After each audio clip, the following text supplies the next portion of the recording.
Y en este segundo capítulo del ciclo constituyente del Traficantes de Cultura que está saliendo al aire a través de radiotouchtv.cl a través de nuestros medios asociados como Mundo Películas y The Libro Show. Hoy nos reúne a conversar con el abogado, y aquí voy a citar la biografía de Twitter, el abogado diplomado en Derechos Humanos, magíster en Derecho Penal, oficial retirado del Ejército, miembro de las misiones Bosnia-Haití y además de candidato a la Convención Constitucional por el Distrito 10, La Granja, Macul, La Florida, Providencia, San Joaquín y Santiago, nos reúne para conversar precisamente con Rafael Harvey. Rafael, bienvenido.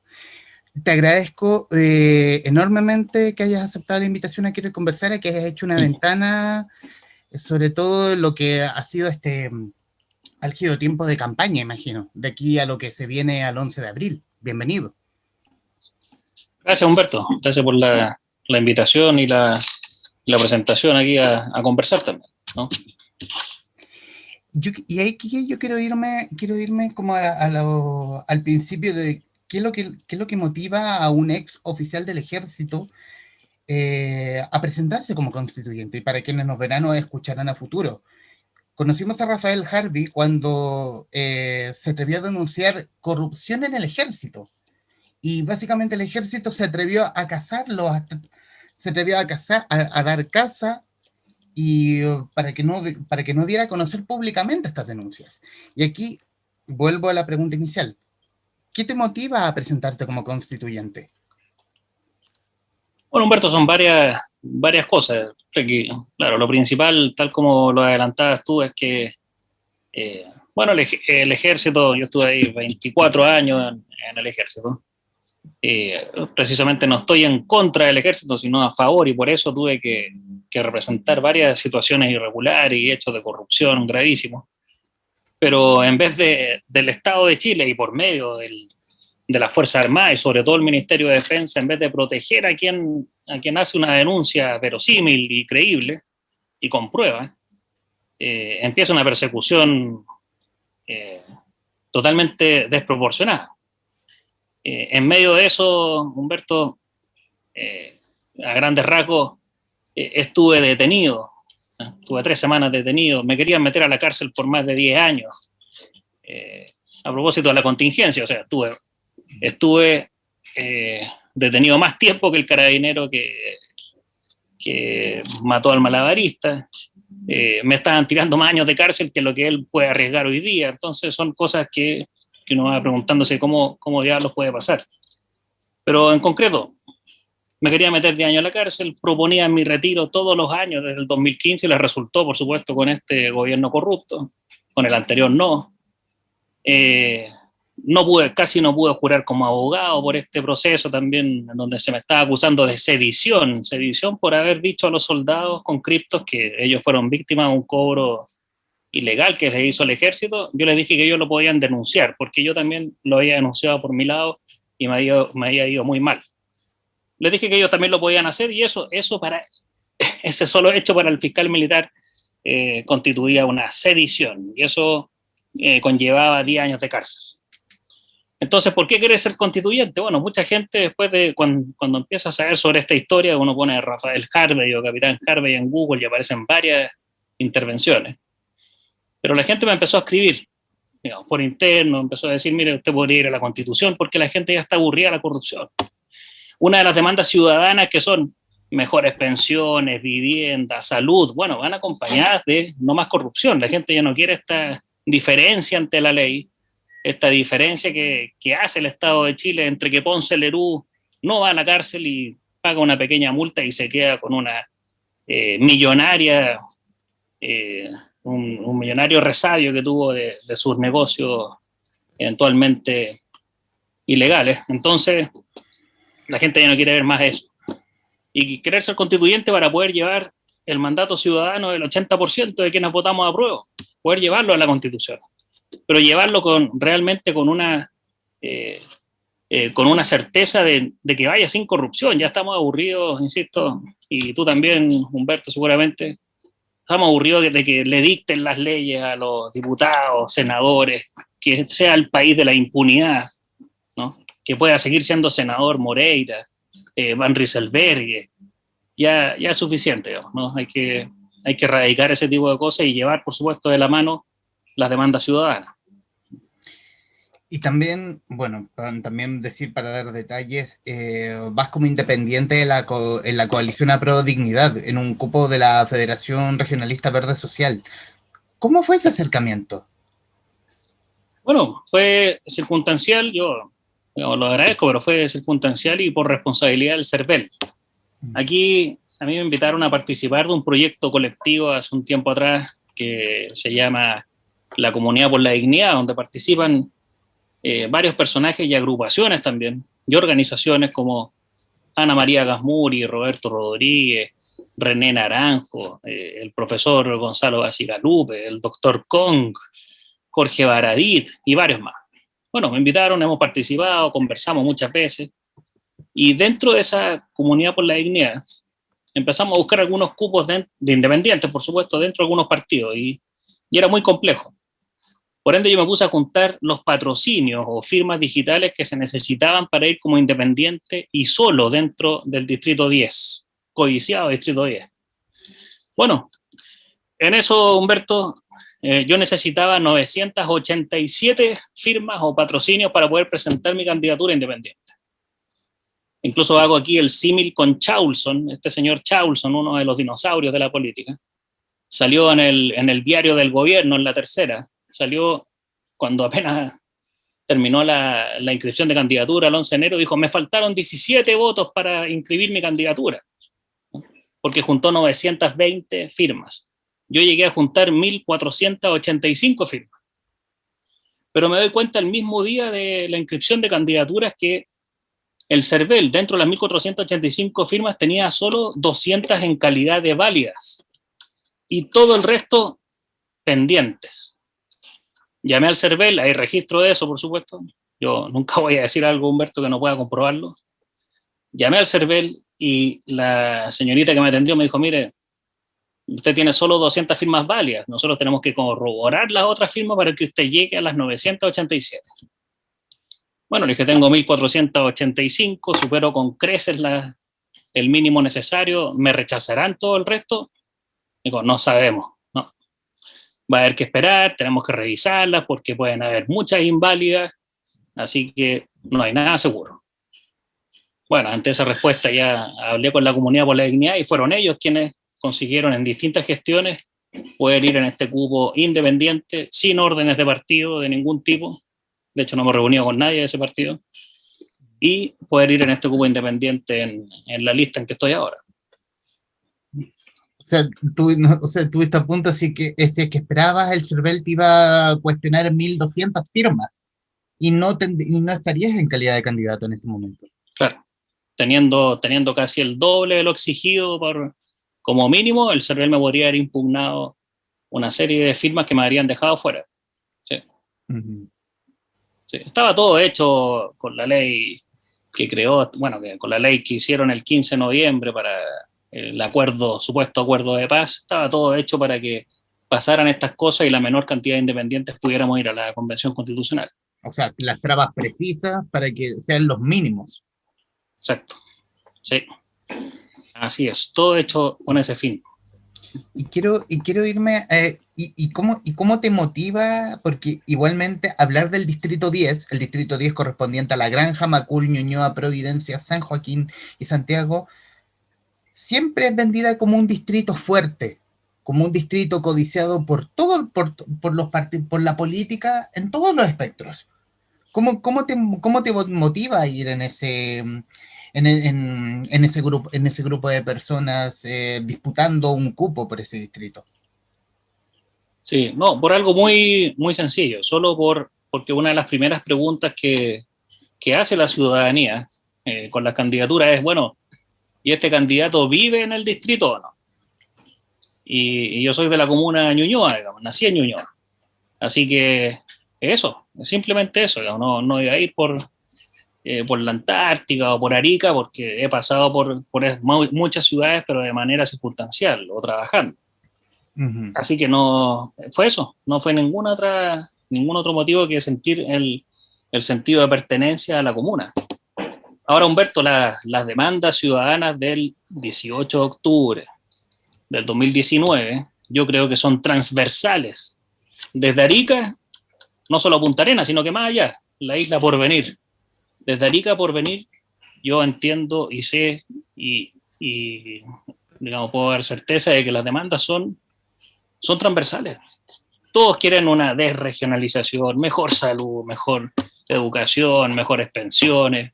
O sea, no había para qué en este acuerdo extraño, por no decirle espurio, pero este acuerdo extraño del 15 de noviembre, por la paz, la verdad que por la paz de los políticos, fue eso. Pero este acuerdo por la paz definió que se iba a hacer la elección de constituyentes igual que la de diputados. Y yo entendería que la elección de constituyentes es tan transversal o es tan genérica que debería haber sido a nivel país y no haberla hecho por distrito. Cuando uno elige por distrito es porque, bueno, yo estoy postulando, alguien podría postular alcalde y le promete a la ciudadanía que va a arreglar todas las calles, las va a dejar planas, o va a arreglar un semáforo en la esquina, que es lo que le interesa a la comunidad o a una comuna. Pero la Constitución es una cosa totalmente transversal y distinta. Es un proyecto macro, ¿no? Menciona el acuerdo del 15 de noviembre de 2019. ¿Crees que, y conversado con otras personas precisamente, y coinciden en la idea de que fue el preciso momento porque eventualmente el gobierno de Piñera iba a caer si es que no ocurría este acuerdo? Sí. Sí, claro, yo creo lo mismo y no es que lo creamos ya eso a confesión de parte, relevo de pruebas. Fue la misma expresidenta de la UDI, la senadora Jacqueline Van Rieselberghe, quien confesó eso en entrevista en uno de los diarios del gobierno, la tercera también, ¿no? O el Mercurio, creo que es el primer diario del gobierno, ¿no? De la corrupción. Pero ella lo confesó en entrevista y dijo, mire, estuvo mucho más cerca el gobierno del presidente Piñera de caer que lo que la gente cree, titular. Hace muy poco, no hace mucho. Así que, qué mejor que esa fuente, ¿no? De primera fuente. Yo creo que nadie quería que sacaran al presidente Piñera de manera violenta de su gobierno, ¿no? Él debería, por supuesto, haber tenido una visión de Estado y haber renunciado, o haber llamado a elecciones anticipadas. ¿Y cómo podemos solucionar este tipo de situaciones? La nueva Constitución, instaurando un referéndum revocatorio. Cuando la ciudadanía, ya sea regional o a nivel país, no esté de acuerdo o ya no quiera que siga una autoridad, bueno, habrá que citarla a un referéndum revocatorio y a un plebiscito para saber si continúa la autoridad o no. Así de simple. Nos habríamos evitado hartos destrozos con eso, digamos. En muchos otros países donde los mandatarios son mucho más dignos que el mandatario que tenemos, han renunciado por fines superiores, ¿no? Que son la tranquilidad de la ciudadanía, entre otros. Conversamos con Rafael Harvey, candidato a la Convención Constitucional por el Distrito 10, correspondiente a La Granja, Macul, Ñuñoa, Providencia, San Joaquín y Santiago. Rafael, aquí yo quiero irme al candidato y obviamente hablar, bueno, se ha hablado desde el principio de la conversación, pero irnos de cabeza a las ideas fuerza que empujará a Rafael Harvey en la redacción de una nueva constitución, si es que sale elegido, si es que lo vemos en el Palacio Pereira instalado. Bueno, partiendo Humberto por insisto, las grandes demandas del 80% de la ciudadanía. Tenemos que tener, y esto lo venimos escuchando, yo creo que a veces ya la gente se aburre y quiere saber realmente cómo se va a llegar a la Constitución una mejor salud, educación y pensiones. Bueno, y el derecho a la vivienda, por supuesto. Y todos andan con el gran discurso de nunca más un Estado subsidiario, sino que tiene que ser garante de derechos. Bueno, pero eso hay que llevarlo a la práctica, porque podemos ponerlo en el papel como varios derechos que ya hay en la Constitución y finalmente no son susceptibles de hacerlo realidad. Aquí nosotros podemos llegar a una nueva Constitución en 2 años más, o esperemos que menos que eso, pero no creo. Y nos va a llegar un ministro de Hacienda y nos va a decir, es que no se puede realizar su programa porque no tenemos los recursos para hacerlo. Entonces yo ahora me estoy saltando, cuando me preguntan qué hay que llevar a la nueva constitución, estoy dando por hecho un piso mínimo de que se requiere mejorar la salud, la educación, pensiones y asegurar la vivienda, para que no haya algunos desalojos de varias tomas que hemos visto en estos últimos días. ¿Cómo se lleva eso a la práctica? Bueno, con más impuestos. Aquí, Humberto, hay que dejar de hablar de la filantropía. Ya no podemos depender de la filantropía, de la buena voluntad de algunos millonarios, entonces hacemos algunas donaciones, no. No, hay que poner impuestos o hacer una reforma tributaria, aumentar los impuestos a los ricos y súper ricos, poner impuestos al lujo. Por supuesto, porque si aquí me rebate alguien de derecha, me va a decir es que vamos a terminar como Venezuela y les gusta Venezuela, Venezuela y otros países y Cuba. No, no es así. No es así. Aquí, haciendo una buena reforma de impuestos a ricos y súper ricos, sí puede haber una mejor distribución de los recursos. También hay que quitar el hiperpresidencialismo. Tenemos que ser un país que sea semipresidencial y también un parlamento unicameral. No sirve de nada el Senado. El Senado se ha convertido en una traba de los proyectos de ley. Y aparte que es carísimo. Es carísimo mantener los 30, creo que son 30 o 36 senadores, y es carísimo. Carísimo. Todos los gastos asignados a cada uno de los senadores es una enormidad. ¿Qué más tenemos que cambiar en la Constitución? Bueno, el derecho a propiedad del agua, el artículo 19, número 24. ¿No? Ya no podemos seguir con el agua privatizada. ¿Qué más? Los quórum de cambiar las leyes tienen que ser de mayoría simple, es decir, la mitad más uno. Ya no podemos seguir con estos supra-quórum de 3/4, 2/3 para poder cambiar alguna ley. También que en la Constitución vayan varios derechos humanos que nos van a dar paz social y mucha alegría, creo yo, a la sociedad, como el matrimonio igualitario, el aborto libre, la adopción homoparental, y también regular y despenalizar el cultivo de cannabis para cuando sus fines son medicinales, ¿no? Y así podemos estar, digamos, Humberto, toda la tarde hablando de más cosas, como limitar también las facultades del Tribunal Constitucional. El Tribunal Constitucional no puede seguir siendo una tercera cámara que solo hace trabas en poder aprobar las leyes. Las facultades del Consejo de Defensa del Estado. El Consejo de Defensa del Estado más parece el Consejo de Defensa de la Corrupción. Regular el servicio de impuestos internos para otorgarle realmente facultades para perseguir a los poderosos que caigan en corrupción. Hoy día eso es facultativo de ellos, no es una obligación.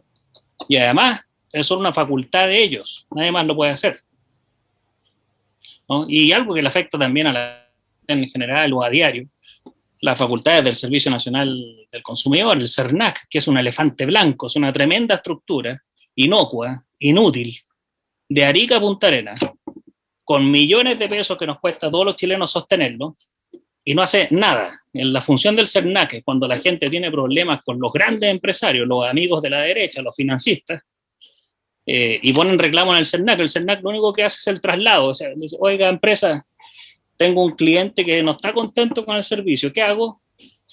Y vamos a ver si es que la empresa responde, digamos, le dice algo al CERNAC, pero normalmente le dice, oiga, no voy a atender el reclamo al cliente. Y el CERNAC le dice al cliente, ¿sabe qué? Dijo la empresa que no va a atender su reclamo. Bueno, para esa ineficiencia tenemos toda una estructura completa, millonaria, pero millonaria para sostenerla. Y ahí está. Y ahí está. Así que, bueno. ¿Qué más? ¿Y las Fuerzas Armadas, Rafael? Tú siendo oficial del ejército y teniendo la historia que tuviste y con tu salida del ejército, ¿cómo juega las Fuerzas Armadas o cómo jugaría las Fuerzas Armadas en la nueva Constitución? Bueno, las Fuerzas Armadas tienen que...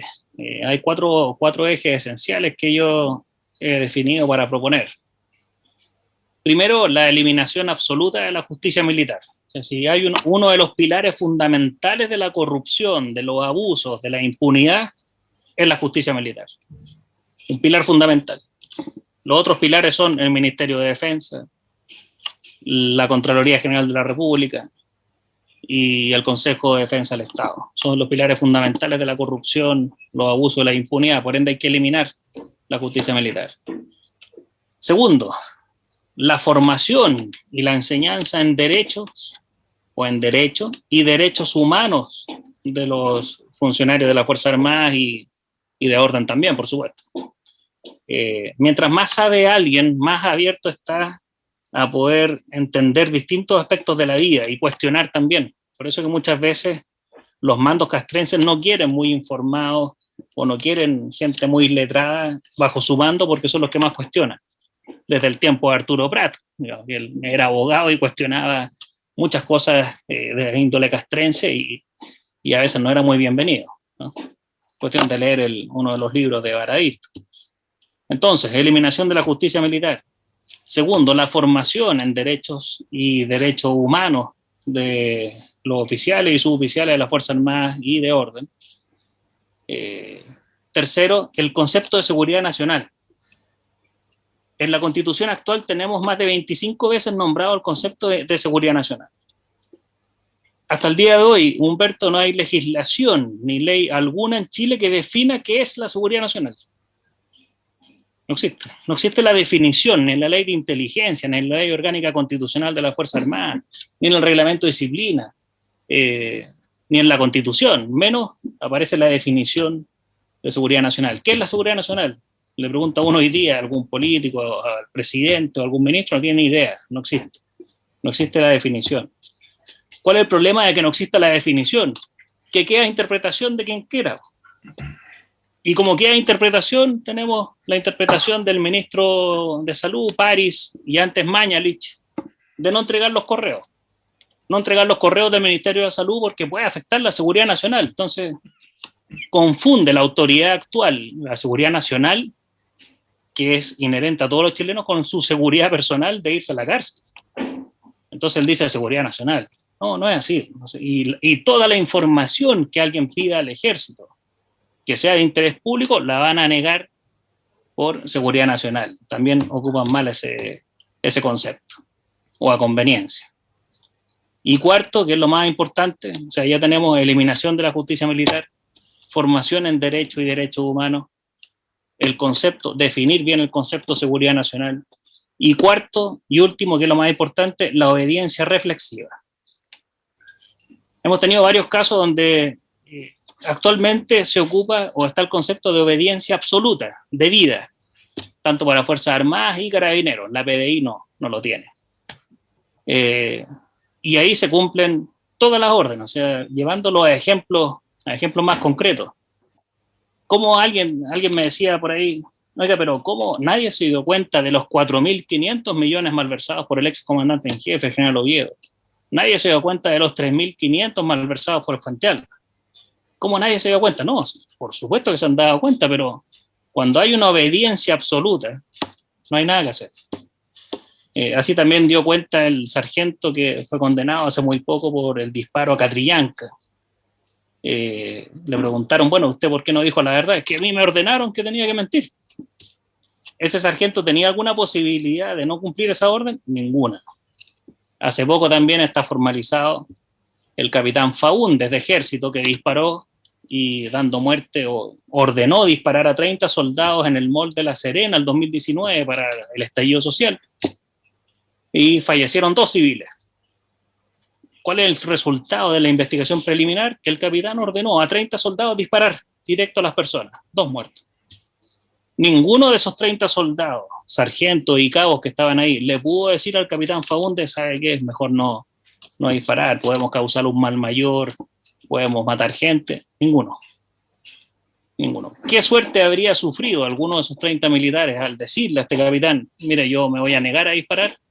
Habría sufrido la misma suerte que el soldado que quizás no tanto por los tiempos en que estamos, que él también fue, por supuesto, ejecutado ahí mismo, pero sí habría sufrido la misma suerte que el soldado Donoso de Antofagasta, que se negó a subir un avión para venir a reprimir a Santiago, dejó su fusil a un lado y ahora lo quieren condenar por desobediencia. Entonces, ¿qué es lo principal? Poner el concepto de obediencia reflexiva a nivel constitucional. Pareciera obvio no tener que cumplir una orden que pueda inducir a un delito, que pueda tener un mal mayor, pero no es obvio. Finalmente no es obvio. El soldado por donde Antofagasta es David Veloso, es una historia bien conocida, que se negó a subir al avión para venir de Antofagasta a Santiago, a reprimir por las protestas del estallido social, y lo tuvieron 3 semanas también detenido y lo están juzgando por desobediencia. Así que esos 4 puntos son los esenciales para agregar en nuestra nueva Constitución. Yo aquí quiero, quizás es la imagen que yo tengo desde afuera viendo el ejército, que es precisamente, y hablando del ejército en especial, que se manejan con demasiado secretismo, con esa misma obediencia absoluta, la que obviamente impulsa el miedo a querer denunciar actos de corrupción. No es que cualquier soldado, imagino yo, esta es solamente percepción mía, si es necesario, si me quieres corregir adelante, no cualquiera lo hace, precisamente por el miedo a la carrera, por el miedo a que van a decir sus superiores, bla, bla, y bla, bla. Pero tú fuiste, por decirlo de alguna manera, esa oveja descarriada que decidió pensar por sí mismo y poner el tema del tapete. Y tomando y recibiendo todas las balas de vuelta. ¿No sentiste miedo? ¿Estuviste siempre seguro de denunciar o en algún momento lo cuestionaste precisamente por lo que tuviste que vivir post denuncia?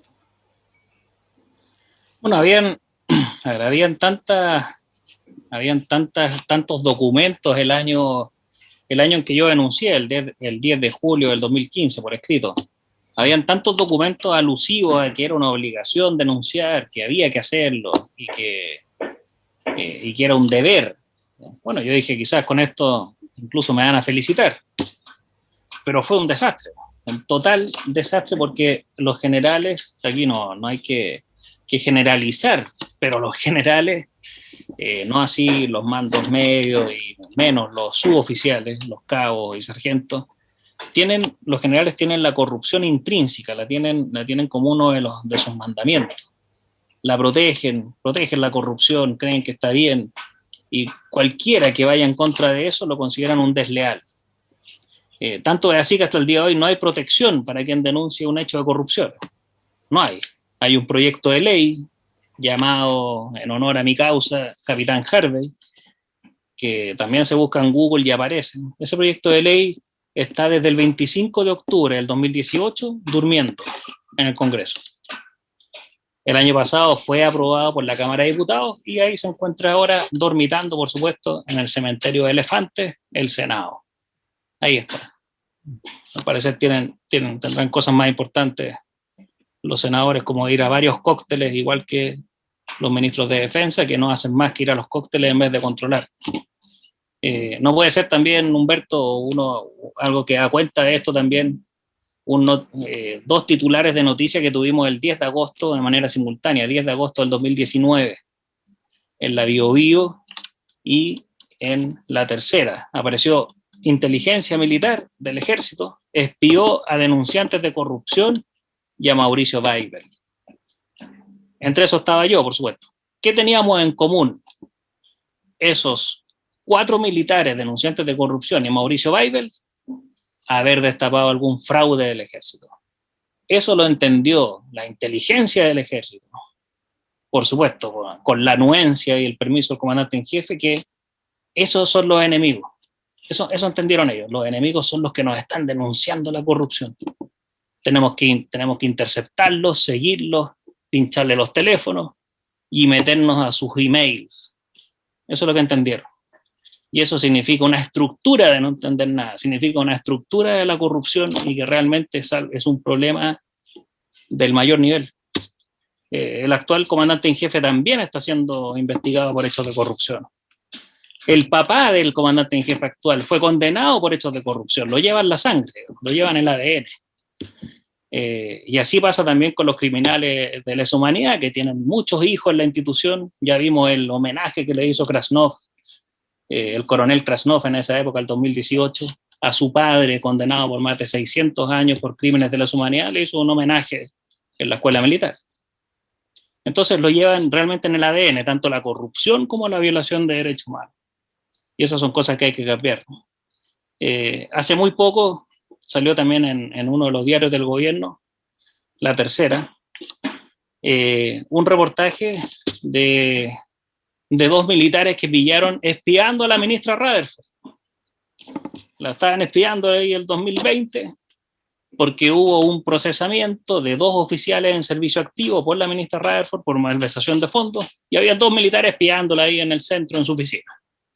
Los pilló Carabineros, a los 2. Uno salió corriendo y el otro se identificó como que era inteligencia del ejército. Ningún responsable, hasta hoy día. Ninguno.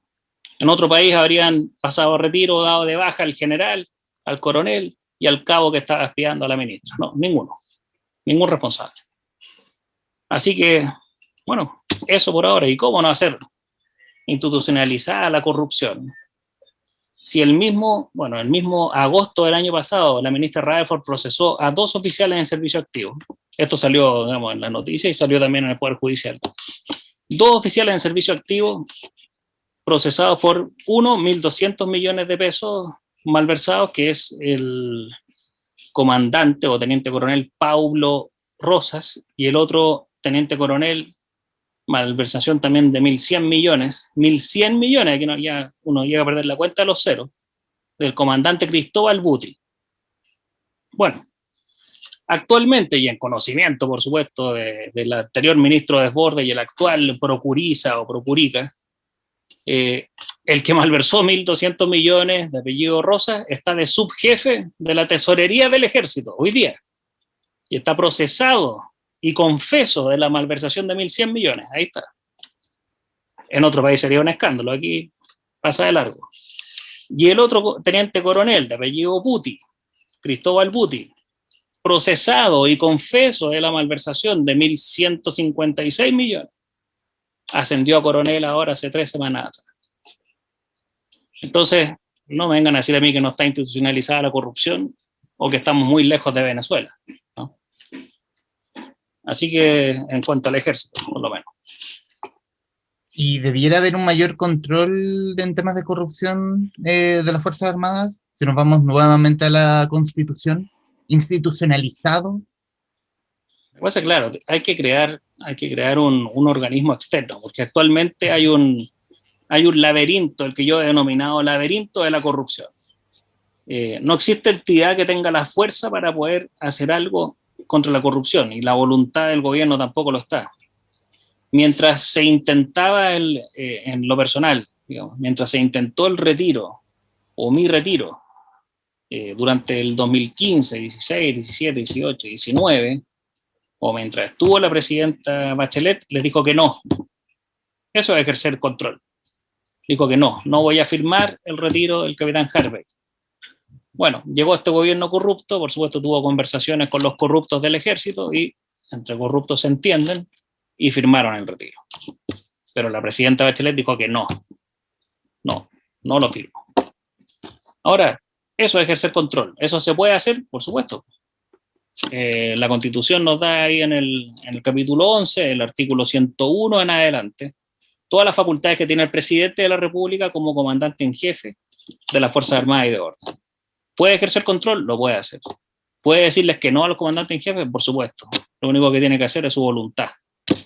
Ahora, sobre otros organismos, ¿cómo controlar al ejército? La Contraloría, lamentablemente, no hace nada. En la práctica lo único que hace es ordenar informes, decir lo que está mal, decir haga un sumario, o mire, sanciónese usted mismo, porque ni siquiera puede ordenar qué sanción hay que darle a cada uniformado. La Contraloría dice sanciónese usted mismo, y si sanciona, bueno, y si no, bueno también, no hace nada más.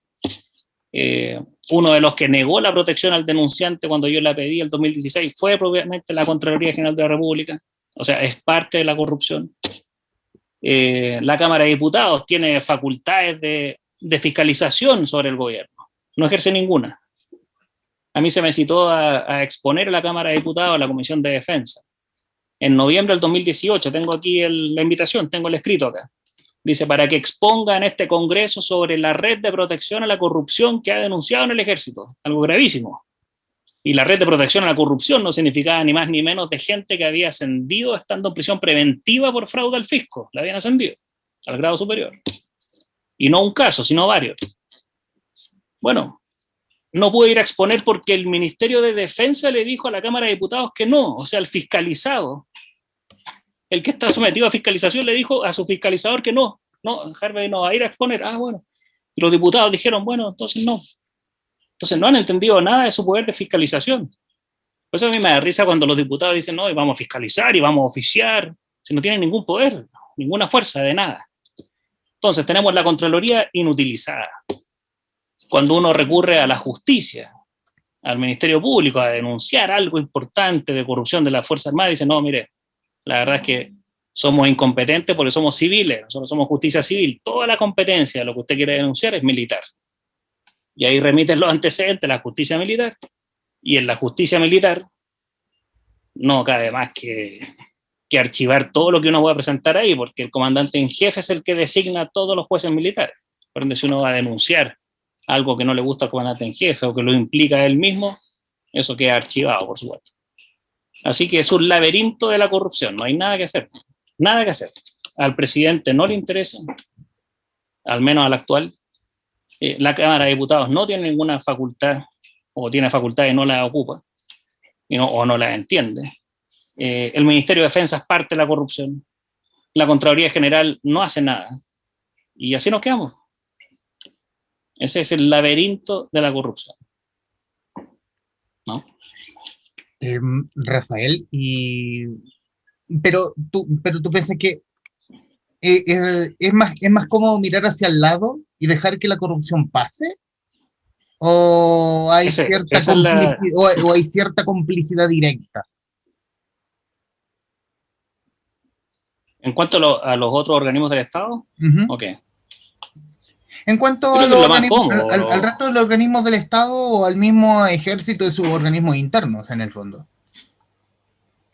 No, el ejército tiene muy interiorizado, sobre todo los mandos y los generales tienen muy interiorizado que la corrupción les acomoda y cualquiera que la denuncie les incomoda y se van a deshacer de quien sea. De quien sea. O sea, tienen la corrupción institucionalizada, totalmente. Sobre los poderes civiles, bueno, ellos creen que hay cosas más importantes y les incomoda también preocuparse de eso, creen que hay cosas más contingentes o que van a ganar más votos preocupándose de otras materias. Eso. Y por ende, la Cámara de Diputados no ejerce su labor de fiscalización, la Contraloría General de la República también se hace parte de la corrupción, parte muy activa. Y la justicia civil no se puede meter, actúa la justicia militar, que es también propendiente a todos los fines de la corrupción, y así seguimos. Yo te aseguro que vamos a seguir con todos los controles que han tratado de imponer, ¿no? Que ahora estamos viendo este tipo de fiscalización y todo lo que sale mintiendo ahí los ministros de defensa mientras van a los cócteles. Vamos a seguir siendo testigos de nuevos fraudes. Aquí esto no se acabó con el Milico Gate, con el Paco Gate, con los fraudes de los comandantes en jefe. No. Vamos a seguir siendo testigos de muchos fraudes más. Mucho más. Rafael, y en los minutos que nos quedan, y ya hablándole a la ciudadanía, a quienes nos están viendo o nos verán, ¿qué le puedes decir del camino al 11 de abril? ¿Por qué deben votar por Rafael Harvey? Bueno, yo creo, Humberto, por algo muy sencillo. Yo creo primero que los derechos que ya el 80% de la ciudadanía buscamos con el apruebo, eso yo creo que a lo menos hay un consenso con eso. Segundo, bueno, votando por mí tienen la certeza de que no me va a temblar la mano ni la voz para poder enfrentarme a los corruptos, a la corrupción, a la que sea. A mí no me importa de dónde venga, ni de quién venga. Así que me voy a enfrentar a la corrupción como sea. Segundo, tienen la certeza que nadie me va a poder comprar, yo no dependo de nadie. de nadie. Soy independiente, tengo algunos representados como abogado, también soy un pensionado de la Fuerza Armada, así que nadie me podría comprar. Y creo yo esas dos cosas principales. De hecho, en mi campaña no he aceptado ningún aporte, me han intentado aportar tres empresarios, de hecho me han tratado de dar dinero en las manos, ninguno, nada. No. Por ningún motivo de aceptar un peso de un empresario, tampoco estoy pidiendo para mi campaña aportes de la gente, que lo que le falta es dinero, y yo no voy a pedir aportes como algunos candidatos que están ahí pidiendo el pesito a pesito y haciendo una campaña, no, por ningún motivo. Con lo que hay, con los medios que hay, podremos hacer una campaña, pero a la pregunta, Humberto, ¿por qué tendrían que votar? Porque tienen la certeza de que no me voy a corromper con nadie. Segundo, no dependo de nadie. Y tercero, ya le he dicho a varios empresarios que no me financien. Así que eso es, creo yo, Humberto. En el ciclo constituyente del Traficantes de Cultura, conversamos con Rafael Harvey, candidato a la constituyente por el Distrito 10, correspondiente a La Granja, Macul, Ñuñoa, Providencia, San Joaquín y Santiago. Rafael, muchísimas gracias por aceptar la invitación. Gracias, Humberto. Gracias a ustedes. Gracias a ti, Rafael, y a quienes nos están viendo, gracias, y nos vemos en cualquier momento.